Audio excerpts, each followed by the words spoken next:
नमस्कार। खबर उत्तराखंड में आप सभी का स्वागत है। मैं हूं आपके साथ गरिमा वाजपेयी। खबरों में आगे बढ़े उससे पहले एक नजर आज के हेडलाइंस पर डालते हैं। उत्तराखंड आपदा प्रभावित इलाकों का जल्द दौरा करेंगे प्रधानमंत्री नरेंद्र मोदी। जल्द तय होगा कार्यक्रम। मुख्यमंत्री पुष्कर सिंह धामी ने नकली दवाओं पर कार्रवाई के दिए निर्देश। कहा आपदा राहत प्रयासों को प्राथमिकता। साल का दूसरा चंद्र ग्रहण लगेगा आज। बंद रहेंगे मंदिरों के कपाट। श्राद्ध की भी होगी शुरुआत। उत्तराखंड प्रदेश अध्यक्ष की सहमति के बाद भाजपा ने घोषित की 16 जिलों की कार्यकारिणी। 3 की बाद में होगी घोषणा। उत्तराखंड में भूकंप से बड़ा भूस्खलन का खतरा। आईआईटी रुड़की के विशेषज्ञों ने रुद्रप्रयाग सहित 4 जिलों को बताया संवेदनशील। बढ़ा खतरा। केंद्र की टीम करेगी पौनसारी की आपदा का आकलन। सीएम धामी ने कहा पुनर्वास पर होगा काम। आप देख रहे हैं के न्यूज, खबरों का सारथी। और अब रुक कर लेते हैं खबरों की ओर। हरिद्वार से अहम खबर आपको हम बताते हैं, जहां पर चंद्रग्रहण ने हरिद्वार की परंपरा बदली है। आपको बता दें कि चंद्रग्रहण के चलते आज शाम की गंगा आरती हुई दोपहर में ही संपन्न। दोपहर 12:30 बजे सूतक लगते ही मंदिरों के कपाट बंद हुए। हरिद्वार के सभी मठ मंदिरों के कपाट बंद। ग्रहण शुरू होने से पहले 9 घंटे पहले ही धार्मिक अनुष्ठानों पर रोक लगी। श्रद्धालुओं की भीड़ के बीच बदला धार्मिक क्रियाकलापों का क्रम। ग्रहण से आध्यात्मिक माहौल आज पूरी तरीके से अलग नजर आया। ये बड़ी जानकारी आपको बता दें, आज चंद्र ग्रहण देश भर में देखने को मिलेगा। बड़ी जानकारी आपको हम बता रहे हैं। और इसी ग्रहण के चलते पूजा पाठ का जो क्रियाकलाप का समय है वो बदला गया है। हरिद्वार में होने वाली गंगा आरती जो अमूमन रात के समय पर हुआ करती थी, आज दोपहर 12:30 बजे ही संपन्न कराई गई है। ग्रहण से आध्यात्मिक माहौल बदला। बड़ी जानकारी आपको हम बता रहे हैं। चंद्र ग्रहण ने बदली हरिद्वार की परंपरा।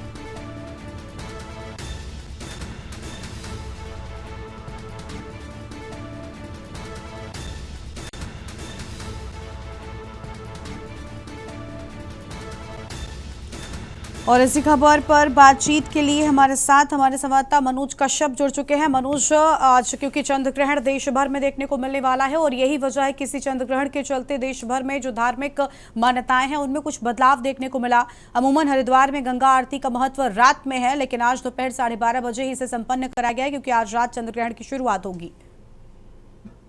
बिल्कुल देखिए, आज चंद्र ग्रहण होने वाला है। हालांकि चंद्र ग्रहण का जो असर था वो अभी से देखने के लिए मिलने लगा है। हालांकि जिस तरीके से बताया गया कि आज चंद्र ग्रहण जो है रात के समय में होगा, लेकिन अभी 9 घंटे पहले से जो सूतक था वो लागू हो गया। यहाँ पे सूतक लगने के बाद से तमाम जो है कि थोड़ी की जो मंदिर थे इससे अलग जो हरिद्वार में सैकड़े ऐसे मंदिर जिनके अंदर लाखों की संख्या में श्रद्धालु होते हैं, दर्शन करते हैं। आज उनकी जो कपाट थे वो यहाँ पे दोपहर में बंद कर देंगे। तो सबसे अहम बात यह है कि जो गंगा आरती वो शाम के समय में होती थी, कहीं ना कहीं इस चंद्र ग्रहण की वजह से आज हरिद्वार की परंपरा बदल दी गई। यानी कि आज जो गंगा आरती शाम के समय में होती थी, आज दोपहर में ही संपन्न की गई। क्योंकि चंद्र ग्रहण और मान्यता ऐसी होती है कि चंद्र ग्रहण के समय में किसी भी तरह का कोई शुभ कार्य नहीं किया जाता। मंदिर के तमाम जो कपाट होते हैं वो बंद कर दिए जाते। किसी भी तरह कोई जो पूजा पाठ या अनुष्ठान होते हैं वो नहीं किया जाता। इसलिए तमाम जो शाम को होने वाली गंगा आरती होती है, फिर मंदिरों में जो होने वाली गंगा जो आरती होती है, जो पूजा पाठ होती है, आज वो सूतक से पहले यानी कि 12:30 बजे से पहले तमाम पूजा पाठ और तमाम तरह की आरती जो अलग अलग मंदिरों में होती है वो यहाँ पे पूरी कर ली गई थी। इसके बाद जब यहाँ पे चंद्र ग्रहण खत्म हो जाएगा, यानी कि कल आने वाली सुबह में तब मंदिरों के कपाट खुलेंगे। तो तमाम जो मंदिर होंगे उनको गंगा जल से पहले साफ किया जाएगा। उनको तमाम जो मूर्ति होगी उनको स्नान कराया जाएगा। उसके बाद ही यहाँ पे जो पूजा पाठ होगी वो किए जाएंगे। आगे के जो अनुष्ठान होंगे वो किए जाएंगे। इससे पहले यहाँ पे जो हरिद्वार के तीर्थ पुरोहित जो पंडित है उनके द्वारा भी यहाँ पे जो श्रद्धालु है, जो स्थानीय लोग हैं, उनसे ये अपील की गई थी कि चंद्र ग्रहण पे कई चीजों को उनको ध्यान रखना होगा, क्योंकि ये भी मान्यता है कि जो गृहस्थ लोग होते हैं उनको चंद्र ग्रहण से पहले यानी कि 7 बजे से पहले तमाम जो अपने रसोई के कार्य होंगे, जो अपने खाने पीने के कार्य होंगे, वो 7 बजे से पहले पूरे कर लिए जाए। उसके बाद चंद्र ग्रहण की शुरुआत होगी। चंद्र ग्रहण जब शुरू होगा, इस तरह के कोई भी कार्य वहां पे नहीं किए जाएंगे। जी गरिमा। बिल्कुल, साफ तौर पर इसका असर देश भर में देखने को मिल रहा है। मनोज, जो लोग यहाँ पर दर्शन करने के लिए मंदिरों में पहुंच रहे हैं, उनको लेकर क्या व्यवस्थाएं की गई हैं, क्योंकि आज कपाट भी बंद रहेंगे? बिल्कुल, देखिए ये जानकारी सबसे पहले यहाँ पे जो ज्योतिष आगे हो, जो यहाँ की गंगा सभा की जो पदाधिकारी है, उनके द्वारा सोशल मीडिया के माध्यम से बता दिया गया था कि चंद्र ग्रहण के समय में जो तमाम मठ मंदिर होंगे वो यहाँ पे बंद कर दिए जाएंगे। हालांकि रोजाना लाखों की संख्या में श्रद्धालु आते गंगा स्नान भी करते हैं, लेकिन ऐसे में मान्यता यही होती है कि जब चंद्र ग्रहण होता है, चंद्र ग्रहण से पहले जब यहाँ पे सूतक लागू हो जाता है, सूतक से पहले तमाम मठ मंदिर बंद कर दिए जाते हैं। श्रद्धालुओं को पहले ये जानकारी दे दी गई थी, कई दिन पहले से गंगा सभा के अधिकारियों के द्वारा मीडिया के माध्यम से, सोशल मीडिया के माध्यम से श्रद्धालुओं से ये अपील की गई थी कि सूतक का ध्यान रखते हुए आप हरकी पौड़ी पे पहुंचे, हरिद्वार पहुंचे, क्योंकि हरिद्वार को धर्म की राजधानी कहा जाता है। लाखों की संख्या में तमाम जो श्रद्धालु होते हैं वो यहाँ पे पहुंचते हैं, लेकिन ऐसे में आज तमाम मठ के जो कपाट है वो यहाँ पे बंद कर दिए गए थे। 12:30 बजे का समय रखा गया था, जिसके बाद यहाँ पे सूतक लागू हुआ। उससे पहले तमाम जो गंगा आरती थी, जो मठ मंदिर थे, उनके कपाट यहाँ पे बंद कर दिए गए थे। जी गरिमा। बहुत शुक्रिया आपका मनोज, हमारे साथ जुड़ने के लिए और अहम जानकारी के न्यूज इंडिया के दर्शकों के साथ में साझा करने के लिए। चंद्र ग्रहण के चलते आज धार्मिक परंपराओं में कुछ बदलाव देखने को मिला। बड़ी जानकारी आपको हम बता रहे हैं। हरिद्वार में गंगा आरती दोपहर में ही संपन्न कराई गई है। आगे बढ़ेंगे खबरों की ओर और अगली बड़ी खबर का रुख करेंगे देहरादून से, जहां पर एमएमडीए का बुलडोजर एक्शन देखने को मिला है। सीएम धामी ने निर्देश दिए और सीएम धामी के निर्देश पर चला अभियान। भूमाफियाओं में एक्शन से हड़कंप मचा। डोईवाला व रानी पोखरी में चला बुलडोजर। माजरी ग्रांट हरिद्वार रोड पर भी बुलडोजर की गर्जना देखने को मिली है। अवैध प्लॉटिंग साइट्स के निर्माण ढहाए गए और झाबरावाला में 18 बीघा पर हो रही थी प्लॉटिंग। अहम जानकारी आपको हम बता रहे हैं।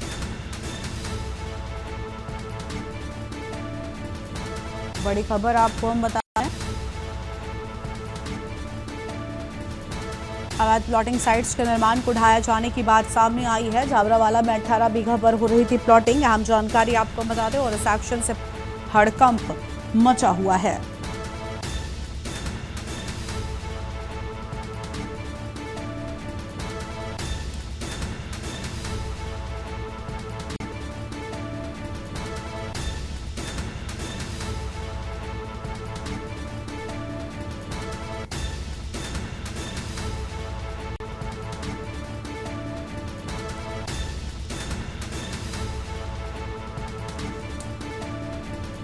बड़ी जानकारी आपको हम बता रहे हैं।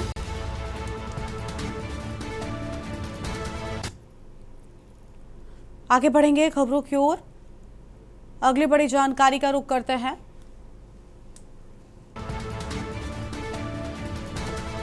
अगली बड़ी जानकारी आपको हरिद्वार से हम बताते हैं, जहां पर हाईवे पर हाथी के एंट्री से मचा हड़कंप। वाहनों की लंबी कतार, लोग भागे इधर उधर। जंगल से निकलकर रिहायशी इलाके में घुसा हाथी। खतरे की स्थिति बरकरार, प्रशासन सतर्क है। रेडी पटरी और गाड़ियों के बीच आया हाथी। गली मत रही कि कोई तोड़फोड़ नहीं हुई। बहादुराबाद क्षेत्र में दिखा जंगली हाथी। विभाग की टीम मौके पर रवाना हुई है। बड़ी जानकारी आपको हम बता रहे हैं।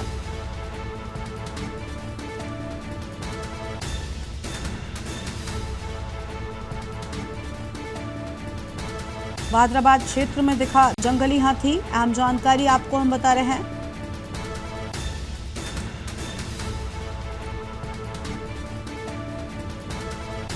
बड़ी खबर आपको हम बता दें, हरिद्वार से बड़ी खबर। हाईवे पर हाथी के एंट्री से हड़कंप मचा।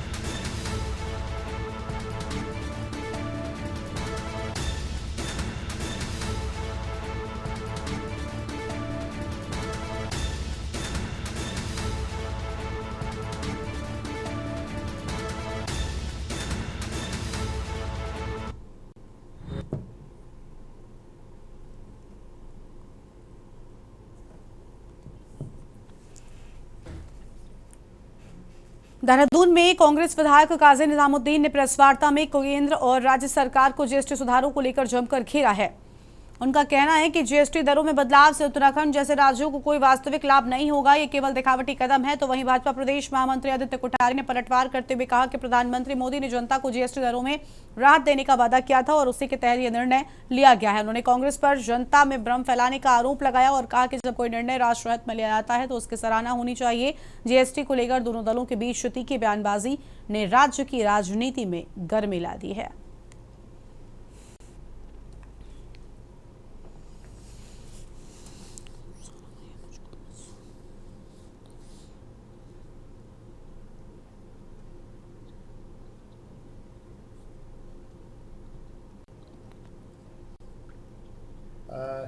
जीएसटी के दरों में जो सुधार किया है वो देश के प्रधानमंत्री आदरणीय श्री नरेंद्र मोदी जी की पूर्व की घोषणाओं के अनुसार किया है। मोदी जी ने देश की जनता को यह आश्वासन दिया था कि जो जीएसटी की दरें तय की है इनमें जनता को राहत देने का काम करेंगे।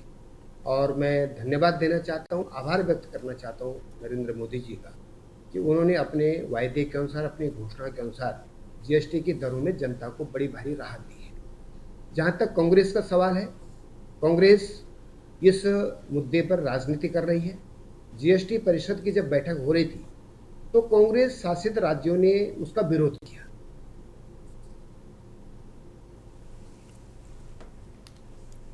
अगली खबर देहरादून से, जहां पर उत्तराखंड में लगातार आ रही आपदाओं के बीच राहत कार्यों में पुलिस विभाग ने सराहनीय भूमिका निभाई है। राज्य के सभी जनपद आपदा से प्रभावित हैं। ऐसे में उत्तराखंड पुलिस रिटायर्ड अधिकारियों और पीसीएस संगठन के सदस्यों ने राहत कोष में योगदान देकर पीड़ितों की मदद की है। मुख्यमंत्री धामी ने सभी सहयोगियों का आभार जताते हुए कहा कि इस कठिन समय में हर वर्ग आगे आ रहा है और यही एकजुटता राज्य को मजबूती देती है।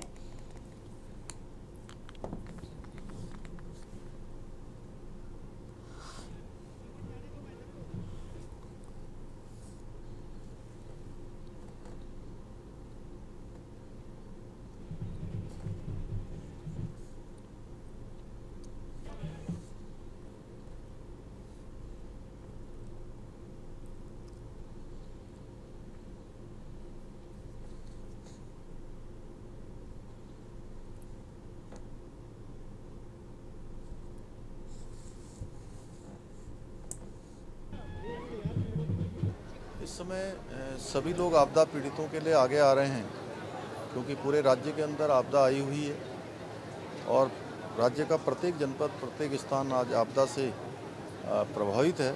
ऐसे में पुलिस विभाग ने, पुलिस के हमारे रिटायर्ड अधिकारियों ने, पीसीएस एसोसिएशन के लोगों ने अभी यहाँ पर आपदा पीड़ितों के लिए राहत कोष में अपनी तरफ से योगदान किया है। मैं उन सभी का भी धन्यवाद करता हूँ।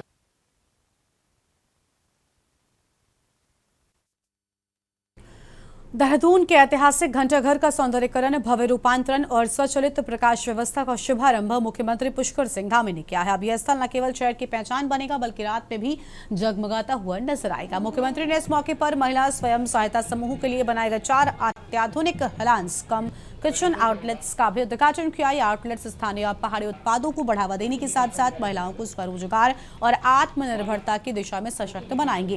कार्यक्रम में मुख्यमंत्री ने बाल भिक्षावृत्ति निवारण अभियान की भी जानकारी दी। उन्होंने बताया कि पहले चरण में 51 बच्चों को रेस्क्यू कर स्कूलों में दाखिला दिलाया गया और अब दूसरे चरण में 31 बच्चों को शिक्षा से जोड़ा गया है।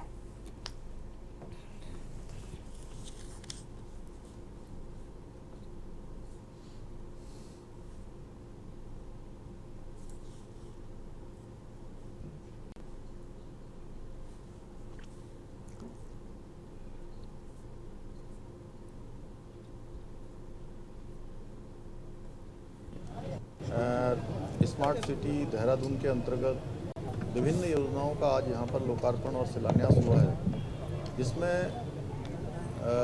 एक तो ये जो हमारा घंटाघर है इसका पूरा रूपांतरण किया गया है, इसका लोकार्पण हुआ है। 13 सायरन लॉन्ग बेल उनको भी आज लोकार्पित किया गया है। बाल के लिए जो बच्चे हमारे जिनको रेस्क्यू किया गया है उनके भवन का और उनका भी आज यहाँ पर लोकार्पण हुआ है। इसके साथ साथ हिलांस के स्वयं सहायता समूह की बहनों को 4 स्थानों पर आज उनको कैंटीन भी कैंटीन उनको मिली है, उसका भी लोकार्पण हुआ है। ऐसे अनेक कार्यक्रम आज यहाँ पर संपन्न हुए हैं। निश्चित रूप से ये सभी कार्यक्रम देहरादून शहर के लोगों के और देहरादून में बाहर से आने वाले हमारे पर्यटकों को, शीतकालीन हमारी इस राजधानी में आने वाले सभी लोगों के लिए सुविधा का एक अच्छा साधन बनेंगे, अच्छी सुविधा होगी और लोग यहाँ आने के लिए और आकर्षित होंगे। अगली खबर हरिद्वार से है, जहां पर आज पूर्ण चंद्र ग्रहण का सूतक शुरू होने के साथ न सिर्फ मंदिरों के कपाट बंद हो गए, बल्कि दोपहर 12:30 बजे गंगा मैया की आरती भी संपन्न हुई। सनातन परंपरा में ग्रहण के सूतक काल में शुभ कार्य करना वर्जित बताया गया है, इसलिए आज रोज शाम को गोधुल बेला पर होने वाली गंगा आरती दोपहर में कर ली गई। तीर्थ पुरोहित उज्जवल पंडित ने श्रद्धालुओं को ग्रहण काल के नियमों का पालन करने की सलाह दी। साथ ही कहा कि सभी गृहस्थ जनों को शाम 7 बजे तक भोजन कर लेना है।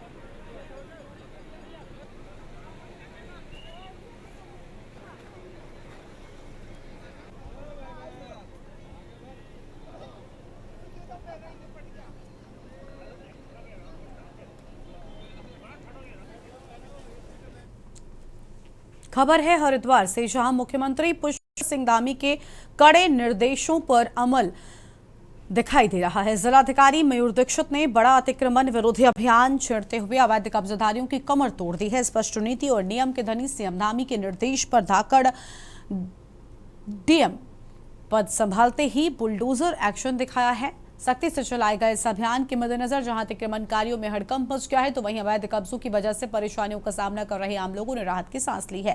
ताजा अतिक्रमण विरोधी अभियान की सराहना करते हुए लोगों ने कहा कि बिना भेदभाव इसी तरह अवैध कब्जा हटाए जाने चाहिए, अस्थायी सभी निर्माणों को हटाया जाना चाहिए। डीएम ने कहा कि कुंभ मेला के मद्देनजर यह अभियान इस तीवर के साथ आगे भी जारी रहेगा, जिससे यहां पहुंचने वाले श्रद्धालुओं को असुविधा न हो सके।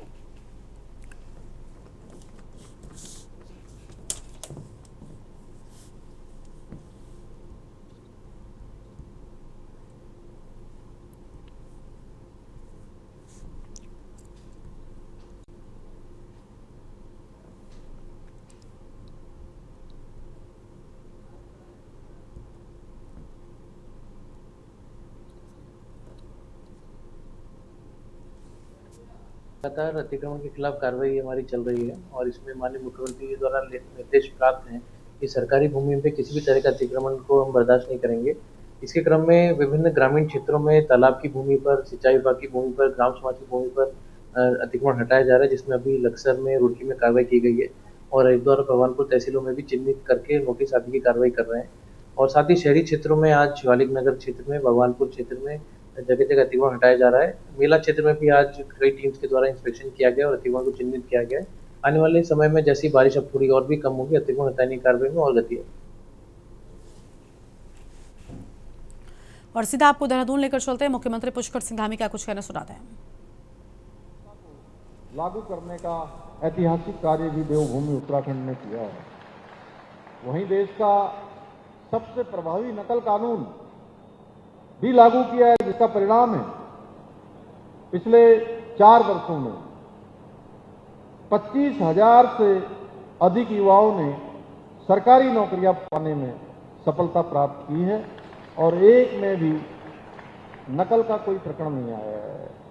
नकल एक ऐसी समस्या बन गया था कि कोई परीक्षा होती थी और उस परीक्षा का रिजल्ट आने से पहले ही कुछ न कुछ ऐसा हो जाता था कि पेपर लीक हो गया, इसमें नकल हो गई, इसमें क्वेश्चन बैंक लीक हो गया, इसमें बड़े पैमाने पर भ्रष्टाचार हो गया और वो सारी की सारी परीक्षाएं और वो परीक्षा नकल की भेंट चढ़ जाया करती थी, भ्रष्टाचार की भेंट चढ़ जाया करती थी। भाइयों बहनों, एक पृथक राज्य की परिकल्पना में हमारे प्रदेश की डेमोग्राफी संरक्षित रखने की भी चिंता शामिल थी। जब ये प्रदेश बन रहा था, देवभूमि उत्तराखंड इसका मूल स्वरूप बना रहे, ये हमारा संकल्प है और इस संकल्प को लेकर हम आगे बढ़ रहे हैं।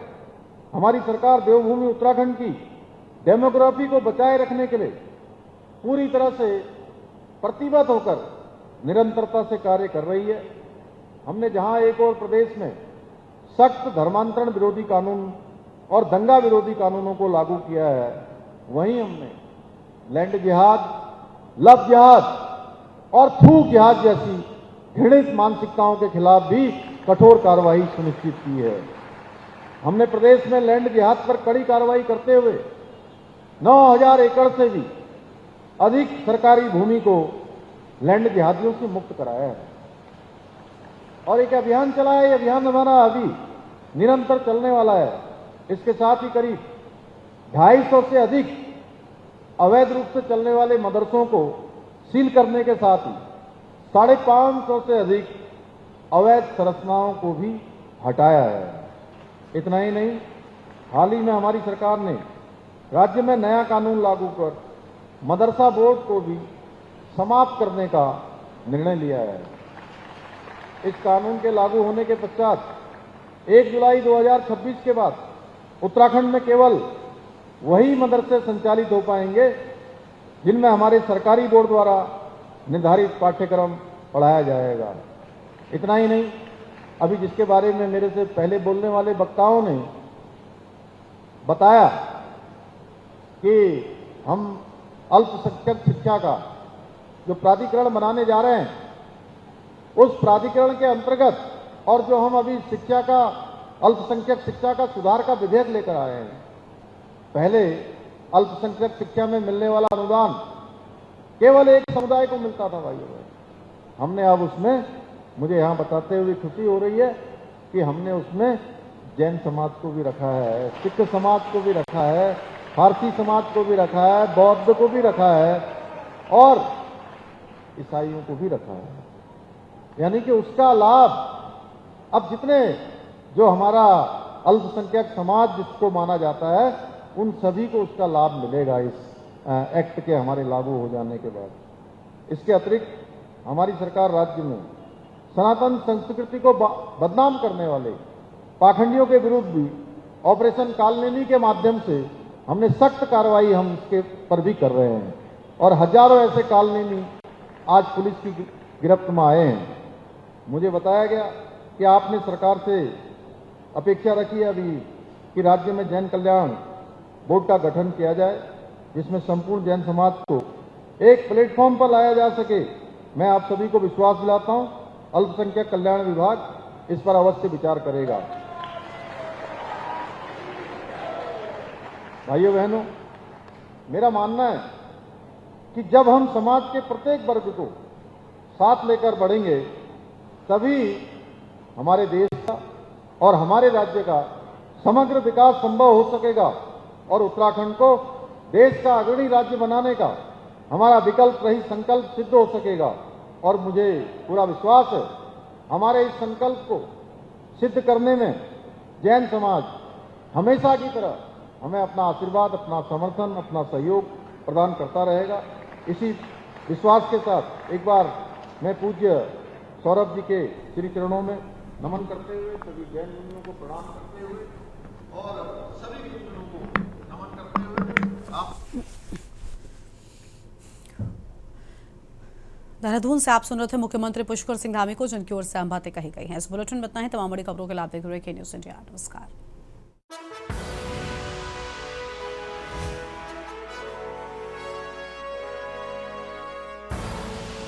आप देख रहे हैं के न्यूज़, खबरों का सारथी।